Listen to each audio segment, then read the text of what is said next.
Hey guys, welcome back to Ashley's Homestead Adventures. I am Ashley. I am in Central Oregon, gardening in Zone 3. We have a micro farm and we raise a lot of our own food and just kind of having a lazy Sunday here and decided to work on my seed organizing. I have here a photo storage case. It comes with 16 photo, let's see,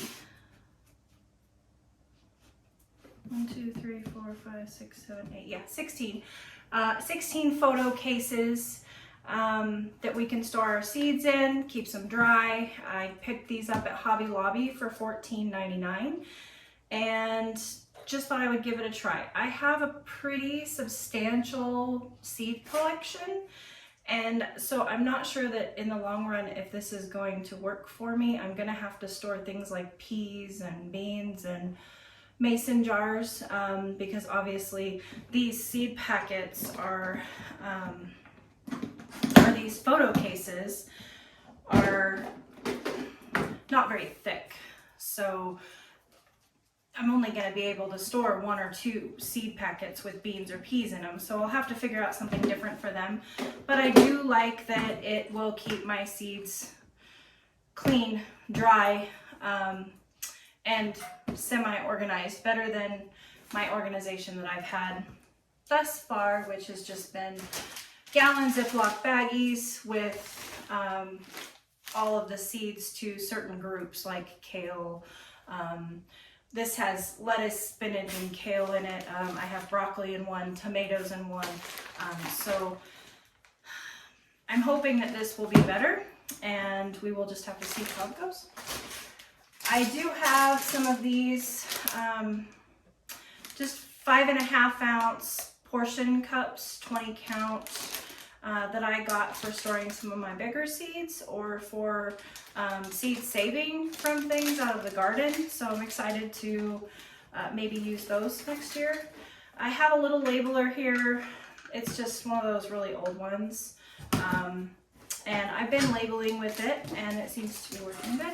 So I thought I would just kind of chat with you while I was working on this and just talk about some of the things that I'm dreaming about. You know, of course, January comes around and we all start getting itchy for the soil and starting to grow things inside, and maybe starting some microgreens, planning our gardens for the next season. And so right now it's still too early for us to start seeds for zone 3 here in Central Oregon. As you can see, we have gotten plenty of snow, and so we are buried in snow, and it's still, you know, very cold. We're still just in the 20s and 30s Fahrenheit during the days. So this is kind of the time that I go through my seed collection, see what I have, see what I'm excited about, and order what needs to be replaced.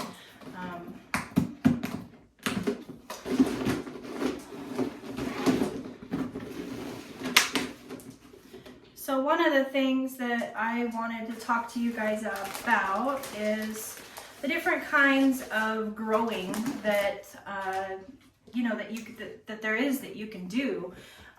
Some people are starting their winter sowing, which is you start with milk jugs, and you cut the milk jug in half, and it works kind of like a greenhouse. I have never done that. I'm excited to try it.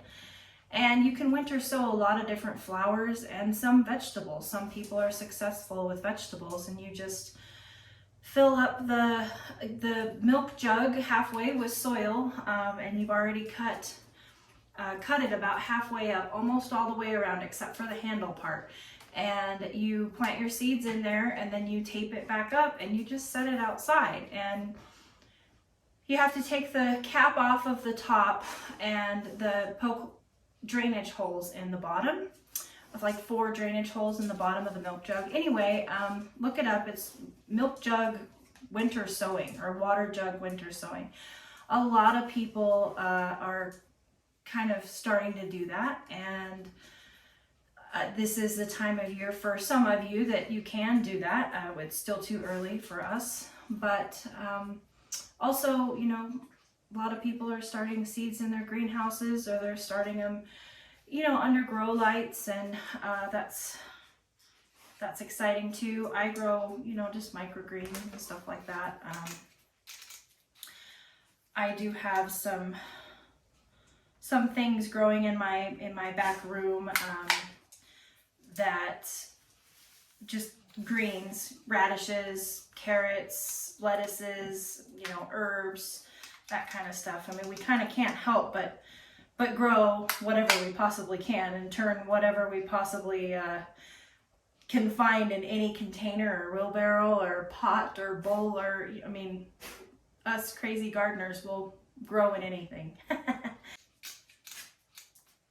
Now is the time for a lot of us to be thinking about our orchards. If we're going to be planting orchards, now's a good time for us to be thinking about those and planning those. Now's a good time to be doing just this, going through, looking at what you have in your seed collections, you know, maybe dreaming about some of the things that you'd like to try to grow, and looking at the seed catalogs that are coming out and getting some of those things ordered. And you know, everybody is in a different stage in their gardening, in their life, in their growing. I mean, some of you are in apartments, some of you have big, huge market gardens, some have high tunnels, some just have little greenhouses that are, you know, 4x8 or what have you. Some people are just growing on their patio or in their townhome, very small front yard. But I guess that one of the big things that I really wanted to kind of come on here and say is, you know, this is a time where everybody's making New Year's resolutions, and we're all getting geared up for a new year and getting excited and trying to boost ourselves in all kinds of different ways. And my big thing that I kind of wanted to just get across during this time of year is, it doesn't matter what you're thinking about doing. If you're thinking about joining that, you know, volleyball league, or maybe taking up a new hobby like quilting, or if it's gardening, or if it's, this year you decided you want to have chickens for the first time, or maybe you want to work on learning a different language. There's so many different things that all of us are thinking about doing and wanting to experiment and grow ourselves. And I just feel like one of my mottos for myself is I want to keep growing. No matter what it is that I'm growing at, I want to keep growing. So I want to try to improve myself. Life is short and we don't know when it's going to be taken away. And I want to continue to try to improve myself always. And so I guess what the main thing that I want to kind of get across is along the same lines of plant the seed. It wants to grow, and nurture yourself. Take care of yourself, no matter how that looks like. If you need to get more exercise, or if you need more therapy time, or if you're a mom who is, running around like a chicken with your head cut off, taking all the kids to sports and taking care of them, and or if you're a dad who's working long hours and then trying to spend time with your kids on the weekends, and whatever the case may be, nurture yourself. We need the sunlight. We need the rest. We need the hydration. We need to take care of ourselves and allow ourselves to grow. And don't ever think that you can't do anything. Maybe you can't do it right now. Maybe you can't afford to do it, or maybe you're not in shape to do it, or maybe you don't have enough room. Whatever the case may be, it's okay. You can put it off for now, or you can find something that you can do to grow towards that goal. Start learning. One of the things that we did, we don't have much acreage, and one of the things that we did was I just started growing things. I just started planting the seed and seeing if it would grow, and learning about the plants and the herbs and the different animals. We started learning how to butcher. We just started applying whatever we could towards the ultimate goal of eventually having more space. And lo and behold, we will. We did just get more space. We did just get 5 acres in Arkansas, somewhere that's a lot easier to grow than here, and also somewhere that is bigger. And so now we're not going to be jumping into a 5-acre farm and going, oh no, we didn't learn how to do this or that. I didn't learn how to market garden, right? I don't know how that plant grows, because I do know somewhat of how that plant grows. Now, mind you, it's going to grow a lot different there than it grows here. I'm a zone 7A in Arkansas. I'm a zone 3 here. I'm going to be dealing with pest pressure that I've never dealt with before. There's going to be a lot of things to learn, but I'm excited to do it. I'm excited to succeed, and I'm excited to fail. I'm excited to learn and grow and continue pushing myself to grow a better garden every year. Now, I am probably going to grow a garden here in Oregon and also there. It's going to be a bit of a hot mess this year, but that's okay, because just plant the seed, grow all the things, do it.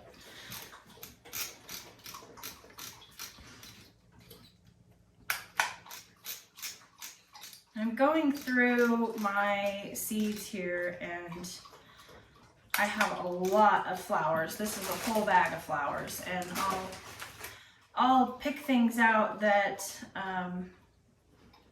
I'm excited to grow, or maybe have some experience growing as I go about doing this. But I just kind of wanted to take this time and turn this into kind of a series of videos that I sit down and just chat with you guys, and just kind of try to give you the inspiration and my stories of what I'm doing and what I've done, what I've failed at, what I've succeeded at, and and just kind of jump behind you and say, I know you can do this. Whatever it is that you want to do, I believe in you. And you should believe in yourself, no matter what it is that you're thinking about doing. One of the things that I am super excited to grow is these jet black or Niagara hollyhocks. I am super excited to grow these. And they are an annual, biennial, shockingly beautiful, with its near black flowers and just a hint of red, tall plants. And from what I've seen, they're very tall plants, like 6 feet tall. And if I start them from seed this year, I probably won't see flowers until next year. We'll see, but my research has said that I'll get green this year, the foliage, and then next year they will go ahead and bloom. So I'm excited about these. Some of the places that I get my seeds from are Baker Creek, Botanical Interest. I have several seeds that I got from my local Habitat for Humanity. They had a sale for 25 cents a pack and I jumped on it. Territorial Seed, they have a catalog that I get. Just some ideas of places that you can order your seeds from.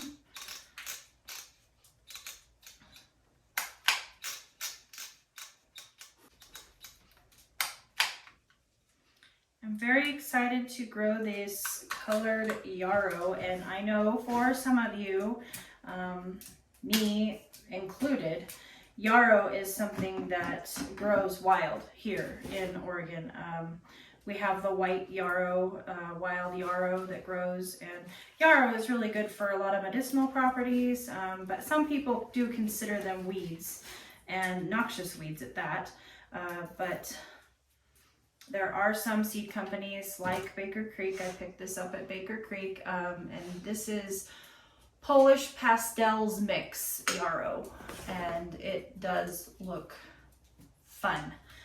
So I'm excited to try that, try something new. I also have pink dandelions in here, which supposedly they have been propagated to not invade or spread really easy like wild dandelions do. And I have heard that of the yarrow as well. When you get these yarrows,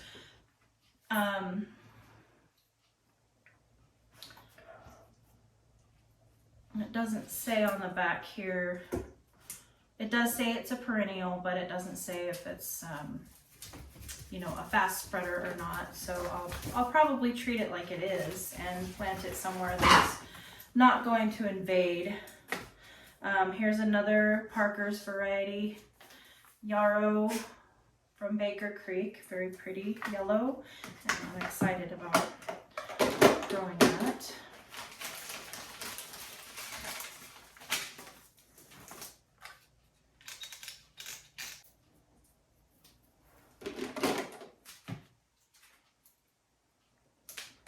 I'm labeling this one Carnation. This was one of my grandmother's favorite flowers. Another one of those that is an invasive flower that some of us buy seeds for, and other people are like, oh my gosh, I can't believe you're going to plant that in your garden. It's invasive, it's a weed, is Morning Glory. And I have some Morning Glory seeds right here. Morning Glory for us in Central Oregon is not invasive. It's not a problem like it is for some of you that are in I believe it's the South, that has Morning Glory that becomes invasive and you just cannot get rid of it. But that's not the case here. We have very few things that will become invasive and be a problem because we get so cold for so long here.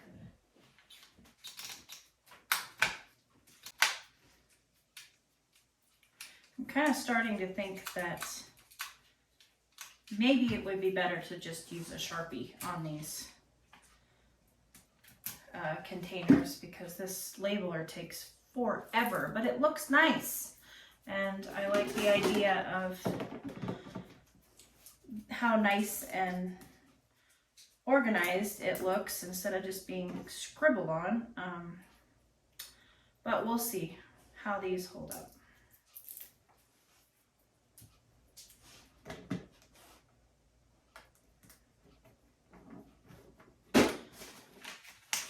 I have some balsam here. Rose-shaped flowers of pink, red, salmon, purple, and white, known as touch me not. When ripe pods are touched, they burst to fling seeds in the air. That's really interesting. And this is one of those packets that I got at Habitat for Humanity for 25 cents. So excited. I got a lot of stuff that I've never grown before at that sale.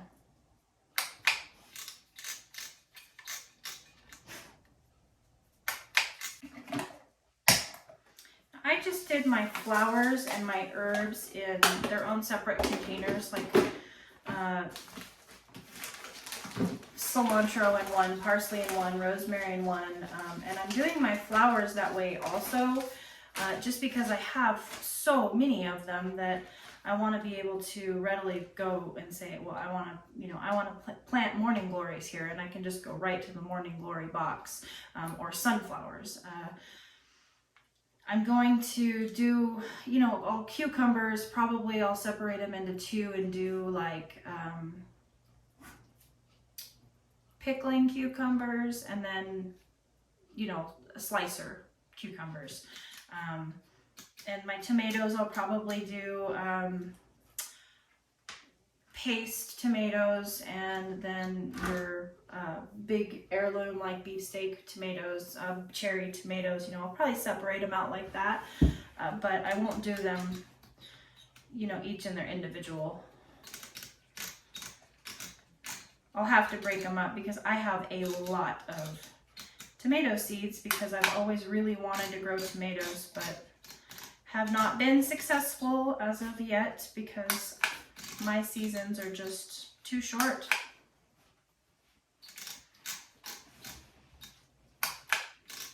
Doesn't stop me from trying though, every year.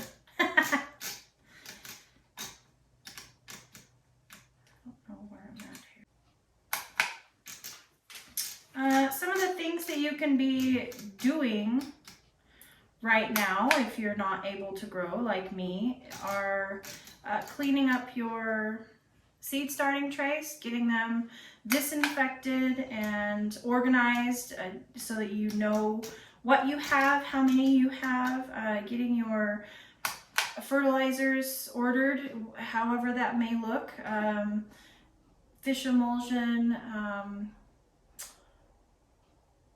bone meal, fish meal, blood meal,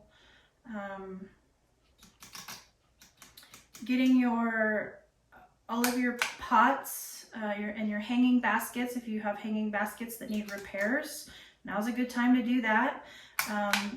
Getting all of your pots disinfected and ready for the new season.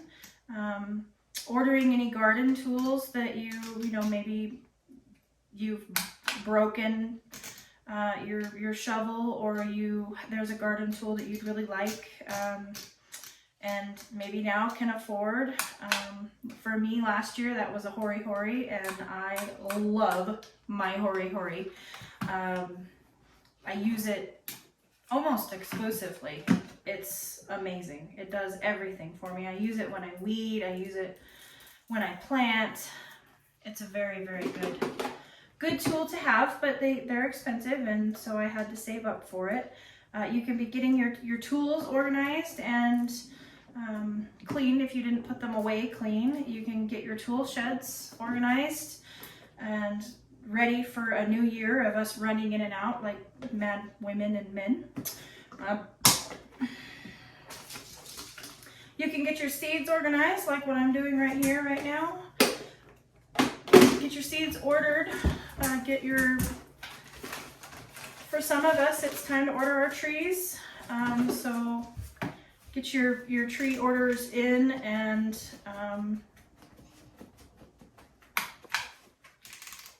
for some of us, it's, you know, maybe it's just planning. You know, maybe you're thinking about building some new raised boxes this year, or thinking about taking over another patch of grass and turning it into a garden. You know, so depending on what you're doing, that might look like getting that grass covered up and killing off the grass, whether you do it with a black tarp or whether you do it with cardboard and then heavily mulch if you're going back to Eden style. Get those garden areas, if you can work the dirt,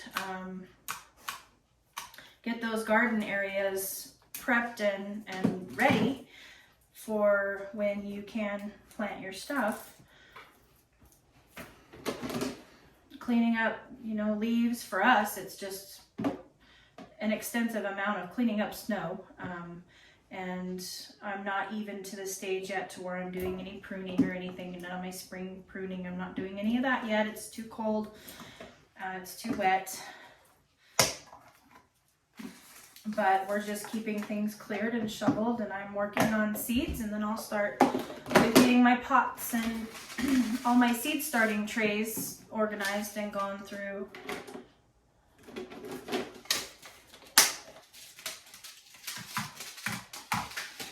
Morning glory. So you guys, I'm going to continue organizing my seed collection, and I will come back and visit with you some more on a different day, because this is going to take me quite a while. So we'll do a playlist of these kind of videos of sorts, just us chatting about new exciting things that I'm going to plant. And but the main thing was I really just wanted to stop in and say hi and let you guys know Happy New Year, and plant the seeds, grow the things, do the thing, take care of ourselves, nurture ourselves, and let's make it a great year in 2022. You guys take care, and I'll see you next time. Bye.